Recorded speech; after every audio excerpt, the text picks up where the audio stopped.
이 금요기대에 오신 여러분을 환영합니다. 오늘은 특별히 우리 웨이브 아이들과 함께 예배를 했고 함께 찬양을 했는데요. 어떠셨나요? 네, 참 기쁨이 넘쳤던 것 같습니다. 여러분, 우리 아이들이 참 밝습니다. 새싹 같은 에너지가 있고 그 에너지가 확실히 아이들을 보면은 그것을 발견할 수 있습니다. 그런데 오늘 함께 읽은 본문에서 이 어린아이에 대한 내용을 말하고 있습니다. 예수님이 슬기로운 자가 아니라 누구한테 나타난다고 했죠?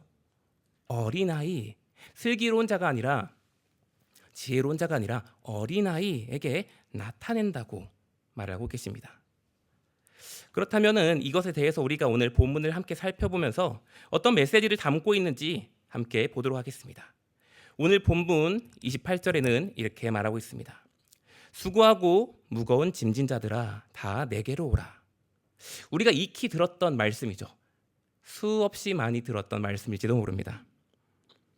그런데 오늘 말씀을 잘 살펴보면은 이 은혜가 아무에게나 주어지는 것이 아니라는 것을 우리는 알 수 있는데요. 우리가 오늘 본문이었던 25절의 말씀을 함께 보도록 하겠습니다. 25절의 말씀 우리가 한 목소리로 함께 읽겠습니다. 시작. 그때에 예수께서 대답하여 이르시되 천지의 주제이신 아버지여 이것을 지혜롭고 슬기 있는 자들에게는 숨기시고 어린아이에게는 나타내심을 감사하나이다. 아멘. 무엇을 숨긴 거죠? 무엇을 숨기신 걸까요? 바로 예수님이 하신 그 공생의 기간 동안의 사역, 말씀을 전파하신 그 내용들을 말하고 있습니다. 하나님 나라의 일들을 숨기신 겁니다. 누구에게요? 지혜롭고 슬기로운 자들에게 숨기셨다고 말하고 있습니다. 여러분, 사실 일반적으로 생각해 볼 때는 지식도 풍부하고 잘 알고 똑똑한 사람입니다. 누가 봐도 엘리트인 그런 사람이 있다고 칩시다. 그렇다면은 무엇을 깨우치기에, 무엇을 알기에 너무나 좋은 조건 아닌가요? 그렇죠? 우리가 일반적인 상식은 그렇습니다. 머리가 똑똑한 사람이, 슬기로운 사람이 깨우치기 쉽습니다. 너무나 당연한 세상의 원리죠. 그런데 왜 이들에게 숨기시는 걸까요? 하나님께서는 왜 이런 슬기로운 자들에게 하나님의 그 사역과 하나님의 나라의 그 일들을 숨기시는 걸까요? 이것을 이해하기 위해서는 이전 절인 20절부터 24절의 내용을 살펴봐야 되는데요. 여러분, 바로 위에 있는 구절이니까 여러분 피신 성경책을 보시고 함께 쓱 보시겠어요? 20절부터 24절의 내용입니다. PPT 안 나옵니다. 한번 쓱 보시겠어요? 예수님께서는 마을을 돌아다니시면서 기적을 베푸시고 말씀을 전파하셨습니다. 그 능력을 엄청 많이 베풀었던 그 마을이 있었다고 합니다. 유독 이 마을에는 예수님의 그 이적과 그 행하심이 많은 그 마을이 있었다는 겁니다. 그런데 문제가 무엇이죠? 20절 하반절에 고을들이 회개하지 아니함으로 책망하시되, 그러니까 유독 그 하나님의 능력과 권능이 행하셨던 그 고을들이 있었는데, 더 많은 권능을 행하셨는데, 그런데 그 고을들이 회개하지 아니하심으로 라고 나와 있습니다. 그리고 이어서 말하고 있죠. 고라사나 벳세다야 가버나움아 너희가 하늘까지 높아지겠느냐? 만약 두로와 시돈 곧 이방 땅을 말하고 있습니다. 그 땅에서 너희에게 행한 기적을 똑같이 두로와 시돈에게 행하였다면 그들이 진작에 회개했을 것이다 라고 말하고 있습니다. 그들이 진작에 베옷을 입고 회개했을 것이다 라고 말하고 있습니다. 여러분, 유대인 입장에서 이방인과 비교된다는 것은 수치 중에 수치입니다. 정말 수치스러운 일이죠. 그런데 그만큼 이 고을들에 있는 사람들의 마음이 어떻다는 거죠? 강팍하다는 겁니다. 강팍하다는 거, 듣지 않는 겁니다. 그리고 도리어 그들이 결국엔 어떤 제스처를 취하죠? 예수님에게 사사건건 시비를 거는 논쟁거리를 만들기 시작합니다. 안식일 논쟁, 부활 논쟁, 수많은 논쟁들을 예수님에게 물어보면서 틀릴 거야 하면서 자꾸 사사건건 논쟁을 만들려고 한다는 겁니다. 왜 논쟁을 만들죠? 넌 틀렸어, 내가 맞아. 그거 하려고 논쟁거리 만드는 겁니다. 내가 맞다는 걸 증명하겠어. 너가 나한테 가르쳤던 거 아니야, 내가 맞아. 그렇기 때문에 그렇게 나아갔던 겁니다. 그리고 이 말을 다른 말로 하면은, 이 내용을 현대인의 유형으로 바꿔 말한다면은 바로 회개하기를 거부하는 자들이라고 말할 수 있습니다. 회개하기를 거부하는 자들. 무엇을 거부한다고요? 회개하기를 거부하는 자들. 아마 예수님은 기적을 보이시고 말씀을 가르치시기도 했지만 이 말 저 말로 유대인을 찌르는 말을 하셨을 겁니다. 그들이 마음에 쿡 찌르는 그런 마음을 하셨을 겁니다. 우리도 말씀을 듣다가 쿡 찔림을 받잖아요. 아마 그들도 그런 느낌을 받았을 겁니다. 여러분, 그런데 따끔하면은, 찔리면은 어떻게 해야 되죠? 맞습니다. 정답입니다. 회개해야 됩니다. 찔리면은 회개해야 됩니다. 근데 이들이 찔리니까 어떻게 하죠? 목을 더 뻣뻣하게 세우면서 누가 맞냐고 겨루라고 하는 겁니다. 이들이 찔리니까 결국 어떻게 하죠? 예수님을 죽이려고 하는 겁니다. 그런데요, 이 찔림은 돌이키라는 찔림이지 진짜 죽이려는 그 찔림이 아니지 않습니까? 그런데요, 예수님은 그들을 위해 진짜 찔림의 자리로 나아가시게 됩니다. 이사야서 53장 5절의 말씀인데요, 제가 읽도록 하겠습니다. 그가 찔림은 우리의 허물 때문이요, 그가 상함은 우리의 죄악 때문이라. 그가 징계를 받음으로 우리는 평화를 누리고 그가 채찍에 맞음으로 우리는 나음을 받았도다. 아멘. 그러나 그렇게 찔림을 예수님께서 받으시고 채찍을 맞으셨지만 그럼에도 불구하고 마음이 찔렸던 그들은 돌이키지 않습니다. 그러나 그들은 돌이키지 않았지만 그 은혜를 어린아이에게 허락하시게 됩니다. 강팍한 그들이 아니라 어린아이에게 허락하시게 됩니다. 여기서 어린아이라는 이 원어는 말 그리고 못하는 이란 합성어, 말하지 못하는 이라는 단어로, 다시 말해서 어린아이, 아주 어린아이, 갓난아기라고도 고린도전서에는 나와 있습니다. 여러분, 그런데 이 말 못하는 아이가 할 수 있는 것이 무엇이 있을까요? 듣는 겁니다. 말 못하는 아이가 할 수 있는 것은 듣는 겁니다. 수용하는 것이죠. 그런데 제 이야기를 들으면서 이렇게 말씀하실지 모릅니다. 전도사님, 애를 안 키워서 모르시네요. 가만히 있지 않습니다. 듣지 않습니다. 그거를 말하는 것이 아닙니다. 결국 이 아이가 듣고 계속 듣습니다. 꾸준하게 듣죠. 그리고 배웁니다. 그렇게 자라나면은 들은 바를 결국 뭐하죠? 행하게 됩니다. 끝까지 들은 바를, 자신이 듣고 그런 배운 바를 행하게 됩니다. 그 기반으로 자라나게 된다는 거죠. 지혜롭고 현명한 자들은 들으면은 뭐라고 하죠? 자신의 경험을 말하면서 지혜 있다, 아니야, 그것이 아니야, 이거야, 요거야 하면서 반박을 하지만 어린아이와 같은 이들은 듣는다는 겁니다. 찔려도 듣는다는 겁니다.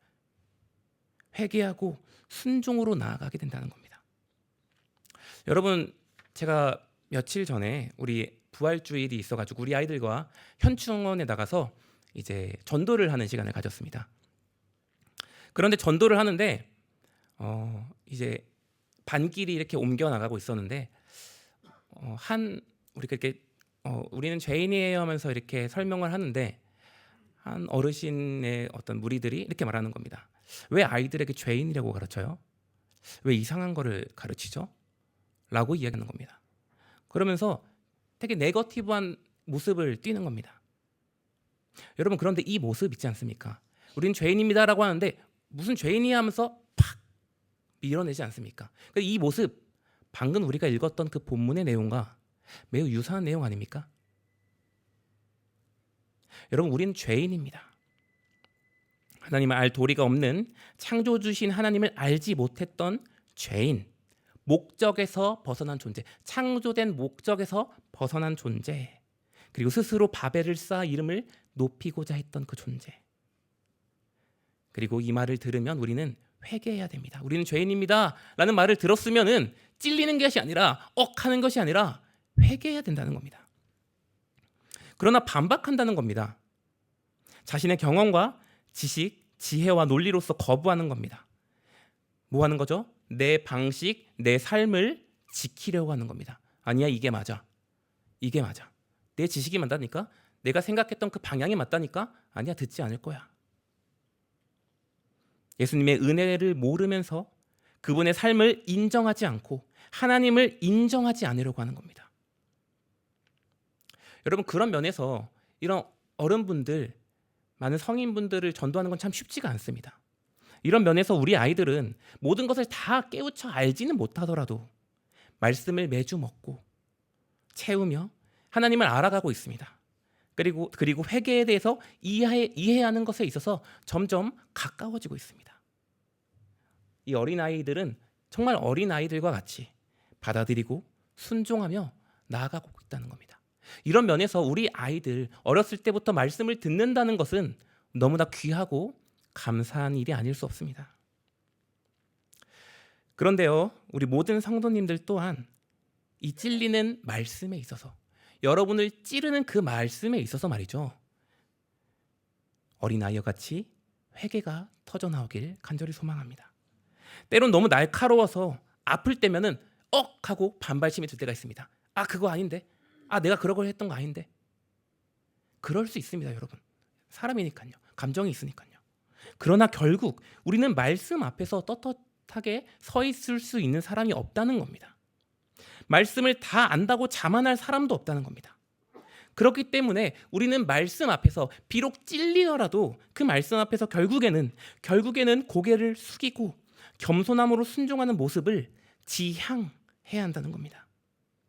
듣는 것은 쉽습니다. 오늘 이 자리에 모인 모든 성도님들 다 듣고 계시죠. 그러나 마음에 새기고 깨달아서 순종으로 나아가는 것은 다른 문제라는 겁니다. 여러분, 우리 모두 어린아이들 같이 말씀에 순종으로 반응하는 우리 모든 성도님들 되길 간절히 소망합니다. 계속해서 말씀을 보려고 합니다. 우리 마태복음 11장 26절부터 27절의 말씀인데요. 네, 보여주시겠어요? 네, 개역개정이 아니라 바른 성경판인데요. 저희가 합독해서 읽도록 하겠습니다. 함께 읽겠습니다. 그렇습니다, 아버지. 이것이 아버지께서 기뻐하시는 뜻이기 때문입니다. 내 아버지께서 모든 것을 내게 맡겨주셨으니 아버지 외에는 아무도 이들을 알지 못하며 아들과 그 아들의 계시를 받는 자 외에는 아무도 아버지를 알지 못합니다. 아멘. 이것이 아버지의 기뻐하시는 뜻이라고 합니다. 이것이 무엇이죠? 어린아이와 같이 듣고 새겨서 순종하는 모습이 바로 아버지께서 기뻐하시는 뜻이라는 겁니다. 그리고 27절에서 우리가 예수님을 믿는 그 믿음은 우리의 능력이 아니라 삼위 하나님의 일하심과 그분의 역사하심으로만 가능한 것이라 말하고 있습니다. 그러니까 우리의 능력이 아니라 뭐예요? 오직 하나님의 능력으로 우리가 어린아이와 같이 순종할 수 있다는 겁니다. 우리의 의지가 아니라는 겁니다. 우리의 힘이 아니라는 겁니다. 그렇다면 여러분, 왜 하나님께서는 이 어린아이, 곧 겸손한 자에게만 이 하나님 나라를, 그 말씀을 깨닫게 하는 것을 허락해 주시는 걸까요? 그것은, 복음은 말이죠, 정보의 전달이 아니라 인격적 교제가 있기 때문입니다. 복음은 말이죠, 정보를 단순히 전달하는 것이 아니라 인격적 교제이기 때문입니다. 지식과 논리, 지식인으로서 듣고 이렇게 돼서 이렇게 되는 거구나, 오케이, 이렇게 되는 것이 아니라 인격적으로 관계를 맺는 것이 바로 복음이기 때문입니다. 제가 그저께도 이야기했던 양자 사무심, 하나님의 양자로서의 관계로 들어가는 것이기 때문에 우리는 어린아이와 같이, 하나님 앞에 어린아이와 같이 겸손히 하나님의 하나님 되심을 받아들이고 그분의 주권을 우리의 삶에서 인정해야 된다는 겁니다. 여러분, 말은 쉽죠. 그분의 주권을 인정합니다. 진짜 그분의 주권을 인정하는 삶을 살고 계신가요? 그것이 너무나 어렵다는 겁니다. 그렇기 때문에 우리는 어린아이와 같은 마음이 필요하다는 겁니다. 그 자세가 필요하다는 겁니다. 낮아짐, 받아들임, 하나님의 하나님 되심을 진짜로 인정하는 삶, 그것이 필요하다는 겁니다. 여러분, 이것은 우리에게 익숙하게 들릴지 모르지만 늘 값없는 은혜라는 것을 늘 기억해야 됩니다. 누가복음 10장 22절부터 24절에는 이렇게 말하고 있습니다. 우리가 한 목소리로 함께 읽도록 하겠습니다. 함께 읽겠습니다. 내 아버지께서 모든 것을 내게 주셨으니 아버지 외에는 아들이 누구인지 아는 자가 없고 아들과 또 아들의 소원대로 계시를 받는 자 외에는 아버지가 누구인지 아는 자가 없나이다 하시고 제자들을 돌아보시며 조용히 이르시되 너희가 보는 것을 보는 눈은 복이 있도다. 내가 너희에게 말하노니 많은 선지자와 임금이 너희가 보는 바를 보고자 하였으되 보지 못하였으며 너희가 듣는 바를 듣고자 하였으되 듣지 못하였느니라. 아멘. 그럼 많은 선지자와 그 왕들이 보고 싶었던 그것, 듣고 싶었던 그것이 무엇입니까? 진짜 복음, 그리스도의 그 말씀, 그건 아닙니까? 바로 예수님입니다. 그리고 그 예수님을 성경은 이렇게 이야기하죠. 내가 곧 길이요 진리요 생명이니 나로 말미암지 않고는 아버지께로 올 자가 없느니라. 여러분, 우리는 은혜의 시대를 살고 있다는 것을 기억하고 감사해야 됩니다. 옛날에 선지자와 왕들이 애타게 찾았던 그분을 우리는 부르면서 찬양하고 있지 않습니까? 오늘날에도 이 예배당에 나와 하나님을 예배하고 그리스도의 그 보혈을 찬양하면서 예배할 수 있는 은혜를 누리고 있지 않습니까? 이것이 여러분에게, 저에게 주신 값없는 은혜라는 겁니다. 예전에는 상상할 수도 없는 그 값없는 은혜라는 것을 우리가 기억해야 한다는 겁니다. 그렇게 많은 이들이 고대하였던 길이요 진리요 생명이신 예수님께서 오늘 이렇게 말씀하고 계시는데요. 마태복음 11장 28절부터 29절의 말씀입니다. 저희가 함께 합독하도록 하겠습니다. 함께 읽겠습니다. 수고하고 무거운 짐진 자들아 모두 내게로 오너라. 그러면 내가 너희를 쉬게 할 것이다. 나는 마음이 온유하고 겸손하니 내 멍에를 메고 내게 배워라. 그러면 너희 영혼의 안식을 얻을 것이다. 아멘. 수고하고 무거운 짐진 자들아 다 내게로 오라. 누구를 부르시는 걸까요? 마태복음 9장 36절에는 이렇게 나와 있습니다. 제가 읽겠습니다. 무리를 보시고 불쌍히 여기시니 이는 그들이 목자 없는 양과 같이 고생하며 기진함이라. 목이 뻣뻣하며 자신을 믿고 살아가지만 목자 없이 잃어버린 양과 같은 우리들, 바로 세상 사람들을 이야기하는 것 아닙니까? 아담의 죄악 이후로 우리의 모든 삶은 스스로 짐을 지는 그런 삶을 살고 있습니다. 즉 자기 인생을 스스로 책임져야 되는, 스스로 자신의 인생을 책임져야 되는 영적 독립의 상태를 살아가는 우리들에게 말씀하고 있는 겁니다. 스스로 우리의 삶을 개척하고 내가 살아가야 돼라고 말하는 우리들에게 말씀하시는 겁니다. 내게로 오라. 내게로 오라 라고 말씀하시는 겁니다. 그리고 29절의 내용을 개역개정으로 보면은 마음의 쉼을 얻을 거라 말하지만 오늘 밤 함께 읽었던 이 바른 성경에서는 영혼의 안식, 이것이 조금 더 원어적으로 바른 표현입니다. 영혼의 안식, 단순히 우리 마음에 그래 편안하다, 그래 고생이 없다 이런 정도가 아니라 영혼의 안식을 이야기하는 겁니다. 우리에게 영혼의 안식을 허락하신다는 겁니다. 단순히 피곤함과 고단함을 해결하겠다는 것이 아니라 우리의 존재론적인 그 목마름을 예수님 안에서 해결해 주시겠다는 겁니다. 우리의 깊이 있는 그 갈망을, 누구도 채울 수 없는 그 갈망, 우리가 채우면 채울수록 텅 빈 가슴을 움켜잡는 그 우리의 영혼을 예수님께서 채우실 수 있다고 말씀하고 있다는 겁니다. 왜죠? 왜 그럴 수 있나요? 그것은 원래는 우리가 도달해야 될 율법을 예수님께서 완성시키셨기 때문입니다. 우리가 율법을 도달시켜야 돼서 그곳의 완성을 우리가 스스로 짊어져야 되지만 예수 그리스도께서 완성시켜시기 때문입니다. 그렇기에 율법을 완성하신 예수님과의 교제는 말이죠, 샬롬, 안식을 주게 된다는 것입니다. 이미 완성된 율법이신 예수님께서 율법을 완성하셨기 때문에 그분과 교제는 말이죠, 완전한 안식을 얻는 기쁨을 누릴 수 있게 된다는 것입니다.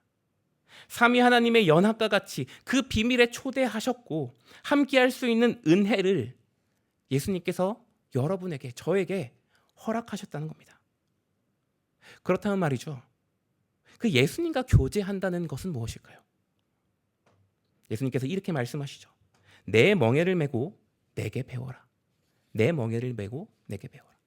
무엇을 배우라는 거죠? 예수님께서 이 땅에 가르친 것들을 배우라는 겁니다. 내가 이 땅에서 너희들에게 가르쳤던 그것들, 여러분 성경에 나와 있던 그것들, 그거 뭐하라? 배우라.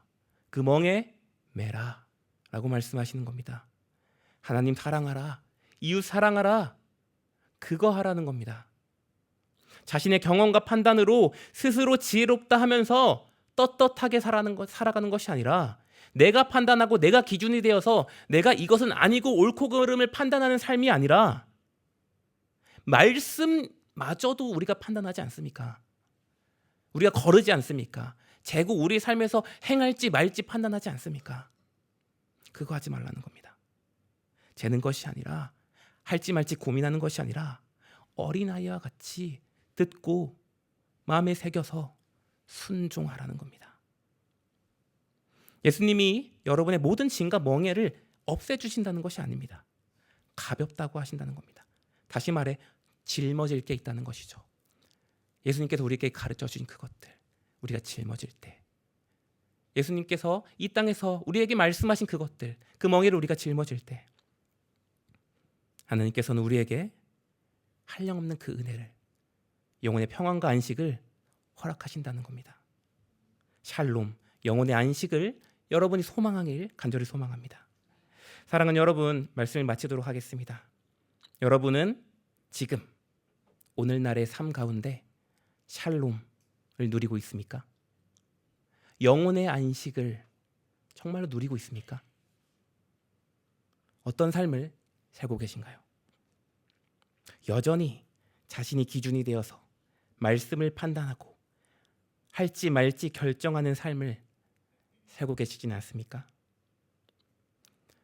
여러분, 하나님께서는 이미 교제의 자리를 허락하셨습니다. 하나님께로 나아올 수 있는 그 영혼의 평안을 허락할 수 있는 그 은혜를 예수 그리스도를 통하여서 우리에게 허락하셨습니다. 길을 열어주셨습니다.